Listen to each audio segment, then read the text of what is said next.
Enquanto isso, vou falar de política. Vou dividir com vocês a terceira reportagem sobre como foi o ano em Brasília. E hoje você vai ver, então, que alguns parlamentares aqui de Santa Catarina tiveram papéis importantes em momentos polêmicos. A repórter Danila Bernardi conversou com o cientista político e com os parlamentares. Vamos ver na reportagem. O ano começou com novos presidentes nas duas casas. Na Câmara, Hugo Mota, do Republicanos do Pernambuco, assumiu o posto político considerado um dos mais importantes do país, com apenas 35 anos. A herança deixada pelo antecessor, o deputado Arthur Lira, pesou. Hugo Mota, por sua jovialidade, e por ter sido eleito sob a sombra de Arthur Lira, carregou um peso maior na condução da pauta.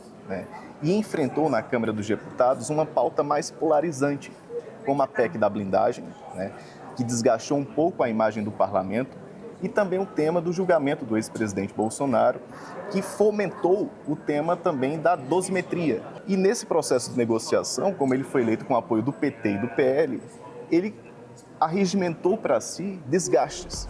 No Senado, um veterano, Davi Alcolumbre, do União do Amapá. É um político mais experimentado, tem uma independência maior, ele não tem um padrinho político por trás, e essa independência lhe confere também uma maior autonomia para controlar a pauta. Ora sendo aliado do governo, ora emparedando o Palácio do Planalto. E os catarinenses não tiveram destaque nas novas mesas diretoras, nem em cargos de lideranças.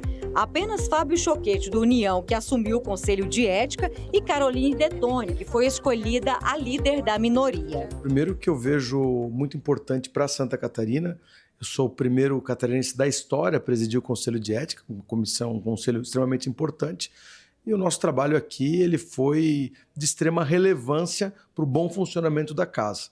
Atuei como líder da minoria, que é um dos blocos de oposição no Congresso Nacional ao atual governo, que a cada 37 dias aumentou ou criou novos impostos. Lutamos contra isso, lutamos contra a roubalheira dos velhinhos do INSS, os aposentados e pensionistas. O primeiro semestre de 2025 foi marcado por discussões mais tranquilas, sem grandes embates. A situação mudou completamente depois do recesso parlamentar no meio do ano.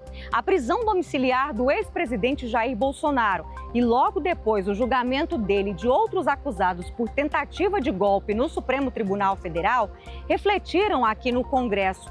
Os apoiadores do ex-presidente passaram a defender a votação do projeto de lei que concede a anistia, ou seja, o perdão para os condenados por esse episódio.